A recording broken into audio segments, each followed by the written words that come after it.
Next, we would like to invite the speaker, Mr. James Eron. He's a partner of KungFu Data, a China e-commerce advisory. With over 20 years of experience in Asia and consulting, James leads KungFu Data's e-commerce advisory practice, developing successful China market entry and expansion strategies for B2C brands ranging from toothpaste to luxury.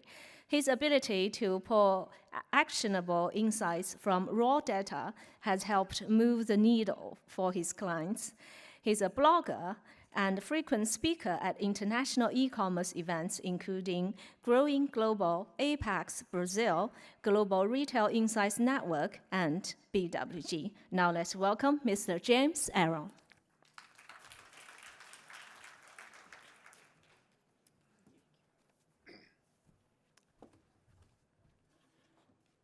Good afternoon, ladies and gentlemen, and thank you to the sponsors. It's good to be up here on stage along with other industry professionals talking about what's happening in the China e-commerce market. Let me get started here.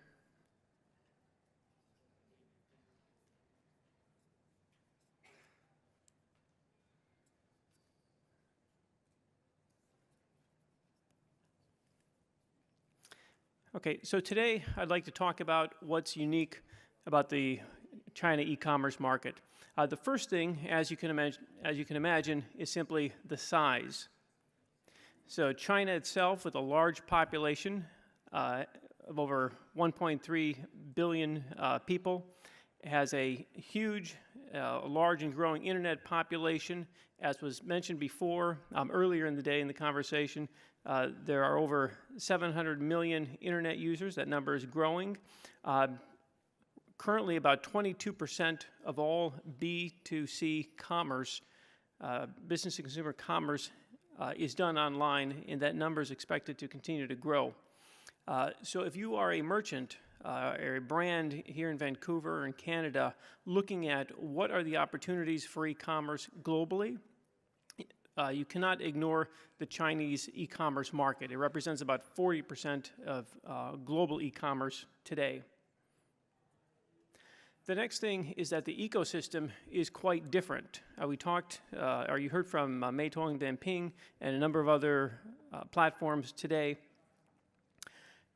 In China, many of the products are sold on large platforms. So many people are familiar with the Alibaba platform, the Tmall, Taobao. We heard about JD in the last presentation. Those main platforms dominate the B2C commerce in China. In addition, if you are a company that has baby products, for instance, there are a number of niche vertical platforms that focus on mother and baby. So how this all rolls out is that, in general, almost 80% or more of the B2C e-commerce market happens on just two platforms. So when you're looking at market entry, we cannot ignore these. The question is, for your brand, what is your brand positioning? What is your brand awareness? Which platform is right for you? What are the best ways to go to market? So to give an example, if you are Lululemon, this is Lululemon's international site. This is a .com site, so they're doing a lot of business on a .com standalone e-commerce site. This is what Lululemon looks like in China. They have their Tmall store, and the Lululemon Tmall store is doing quite well. We just pulled the data, and as of yesterday, they had done over 15.4 million renminbi just in the last 30 days on their Tmall site. So again, they're doing very well. The next thing is many products are being sold online via mobile. So as an example, in many categories, about 3/4 of all the products are being sold on mobile. In some categories, it's over 85%. So whether that's household items, daily products like milk, etc., and even hardware and tools, those things are being sold online through oftentimes through specific apps or the Taobao app. But again, you cannot ignore the mobile component when going into China. Also, the way people shop in China is somewhat different than it is here. We've heard throughout the day of the influence of mobile and the importance of mobile campaigns. And in China, it really is a mobile and a social experience. Many of us use Amazon here in Canada or the U.S. As a shopper, if I'm looking to purchase something, I want to go in to Amazon, I want to find it, look at the reviews, and get out and go on with my day very quickly, right? For me, it's a very short, fast, efficient commerce experience. In China, oftentimes shopping is entertainment, right? We heard earlier today that the Chinese netizens spend up to 4 hours a day on average online. So again, the way, as we go to the market, the way we think about how to win in the market is different. We talked about shopping as entertainment, right? So in China, there are many times of the year, I'm sure everyone is familiar with Singles Day, the 11/11 event. What most people don't know, and what many brands don't know, is that those sales events for many brands represent over half of their yearly sales. So think about that. If you do not know or are not involved in the 11/11 or the 6/18 or other events, you could be missing half of your revenue in the China market. Right? And the good news is that those events happen, it's not just one, it's not just 11/11. These events are happening all through the year.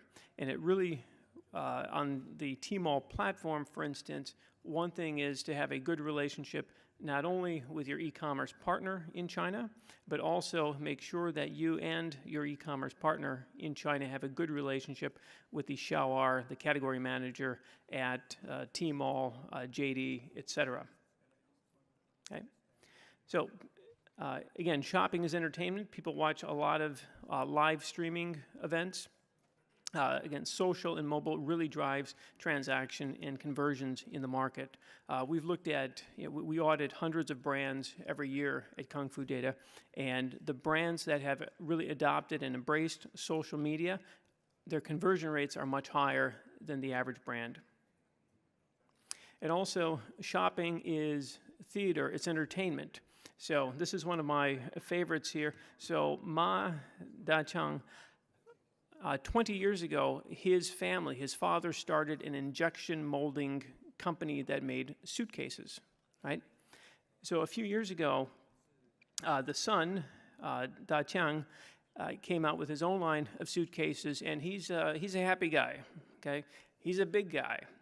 He started doing short stories and videos about him testing suitcases, and the internet, the Chinese internet, went wild.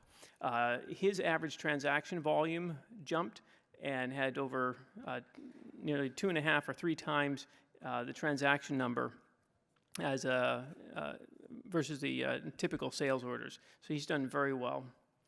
Also, consumers are very skeptical. They ask, are things real? So brands have to put a lot of information in to show that their brands are real.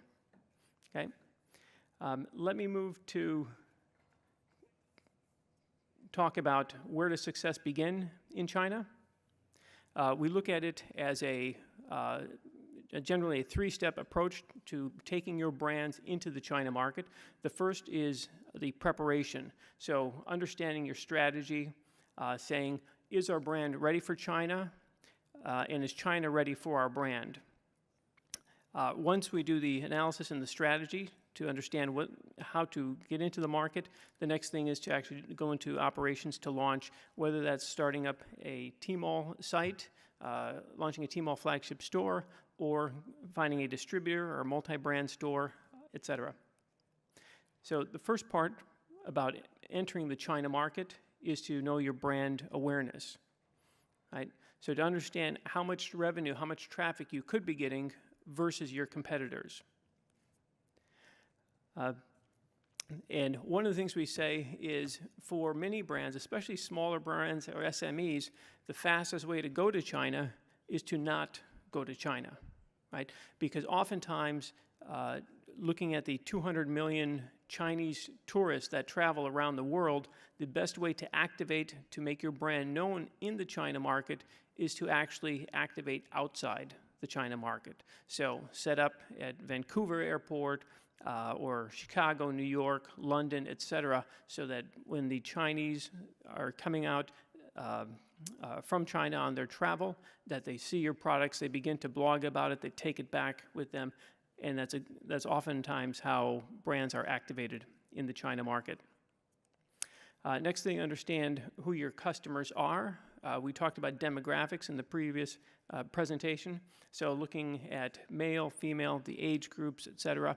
We've worked with several clients here in North America that the type of person buying their product here in North America is different than it is in Asia, in China. We also say we want to benchmark against the competition. China is a second mover advantage market, right? In general, you'd never want to be the first person into a Chinese market with something brand new. You want to find someone, a market that already exists where your product is actually better, or your product is slightly different in that way, and that generally you're able to do quite well. So what we say is know your position in the market, understand how much of your product is already being sold. That's generally a good indicator of your potential sales volume, and we compare that to your competitors. And we say analyze everything about the product. So understand the pricing, the unit volumes, the transactions, how much your competitors are selling, etc. We're able to pull data in the China market across the Alibaba system, the JD, and VIP, and other platforms in a way that we cannot have access, or we don't have access to that same information for Amazon, for instance. And to wrap it up, we say that looking at the China market, taking your brands in, the difference oftentimes between success and failure is having a good entry strategy. Having a good entry strategy or expansion strategy depends on data. Right, thank you.